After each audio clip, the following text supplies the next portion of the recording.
this guy. It's the show that is a little bit excited about Russell Westbrook. I am. I'm indifferent. Why are you indifferent?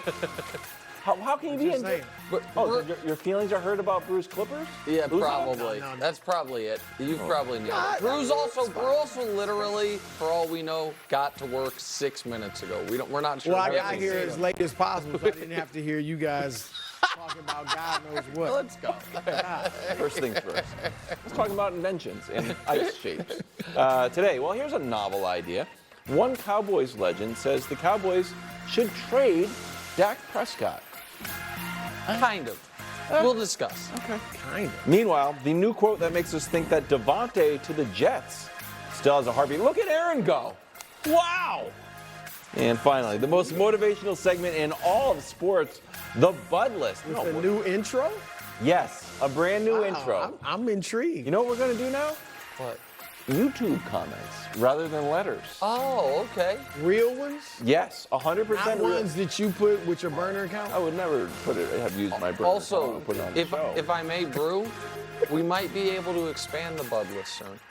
We'll explain during the Bud List. Really? Yeah, maybe. Back to 5? Possibly. Excited. But we're starting with a concept. Now, in practicality, Dak has a no-trade clause, but the larger story here Let's is just that, overlook that. Yeah, For the sake of good story. Larger story is that the Cowboys legend Charles Haley says that Dallas should trade their franchise QB. Take a listen. I can tell you this. Trade Dak. Just put him up for the trade. Guess what? Every team in the league be after him. Yeah. Every team in the league. Dak is a winner. Dak is a great person, a great leader. I mean, it's actually complimentary. It is yeah, he's saying that because they haven't paid him, they don't respect him enough, so just trade him. But go ahead, sorry. I wrote react. Okay, so You put this a lot in man. Really working hard. Wow. I think this actually would have been the move. The Cowboys are Wilds hates mimes, injustice, and half measures. Yeah, not in that order. And right now, the Cowboys are, in my opinion, operating under a half measure with Dak. They're going to do a mime. No, they're not miming with Dak. They're where they haven't paid him, but they're still seemingly committed to him. Yes. But they are clearly anxious about making him the highest, or even maybe second highest, but certainly the highest paid player in league history.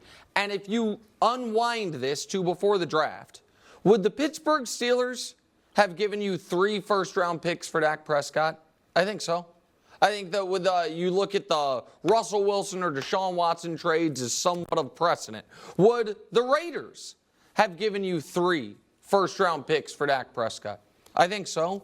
Would your New England Patriots have given up the 3rd overall pick and something else to have stability at the quarterback position after being out in the wilderness? Maybe the Patriots just wanted a full reset, but but you understand what I'm saying. I get it. And the Cowboys then could have taken care of their other financial business with that draft compensation, gotten a rookie quarterback of their own, or spent this year, whether it's playing Brew's guy Cooper Rush, or he's your guy. You were flirting with let Cooper keep the job a couple years ago. Ever. Check the tape, guys. You were flirting with it, or play Trey Lance, whatever it is, for a year while you figure out that if you're going to get on the rookie quarterback wage scale kind of cycle. But they didn't, Brew, even have the opportunity to consider that, because the original sin with Dallas is that first contract extension they gave him, they were afraid to give him. So they waited, and he got a no tag and a no trade, and now they are in this position where even if they are not fully in love with him, they're terrified of losing him for nothing, but they don't hold the ability to just, see what the market is for him. So now they're in this spot. But I think what Charles Haley is saying is actually smart, but the Cowboys didn't have the capability to even engage in those discussions. Well, and assuming Haley means they should trade him before the season starts, that's not happening. All right, I see very little chance of that happening. In fact, what I think is far more likely is that Jerry caves and gives Dak the contract that he wants. All right, and I have felt all off season that they are saying, you know what, look at the 49ers. They got Mr. Irrelevant at quarterback. They're stacked everywhere else, and they keep beating us in the playoffs, and they got to the Super Bowl. And I thought they were saying, Dak, go out and get us at least to the NFC title game. And if you do, we'll bring you back. If not, we're going the Niners route.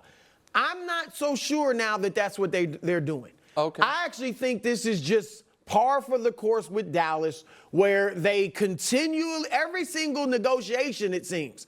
They wait too long. Remember when Dak, the talk was, should they give him $26 million a year? Is he worth that? And then they end up giving him 40 because they wait so long. Mm-hmm. And Ezekiel Elliott, it just happens time and time again. Zeke, they actually paid too early. Zeke, they paid as But my point is he held out. Yes. And then Jerry caves and gives him this huge deal. And that's what I think is going on. I'm actually starting to think, yeah, they still are committed to Dak. They just, are twiddling their thumbs like they usually do. What are they saying with CD? We want to let the more leads fall. Right. Yeah. I mean, it's ridiculous, and it keeps costing them money. And so I don't think they're trading Dak. Look, some of it maybe could be what happens with Trey Lance. I think they are watching him strongly. I do think, and I really don't know where you got the Cooper Rush stuff with me. I was mostly kidding. Right. But when Dak hurt his thumb and he played well. But Cooper Rush is 5-1 with the Cowboys.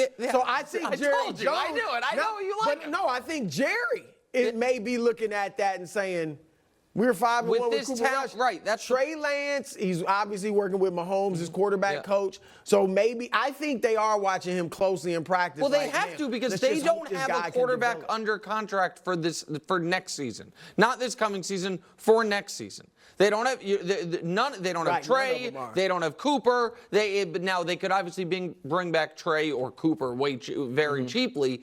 But if they wanted to trade Dak, that ship has sailed because can't trade him after the year because he's not on your roster after the year. But go ahead, Wild. No, so suppose they did trade Dak last year or at the draft or in the offseason. You think Jerry would be okay going 7-10? I don't think that's. 9 and. Go ahead. 8.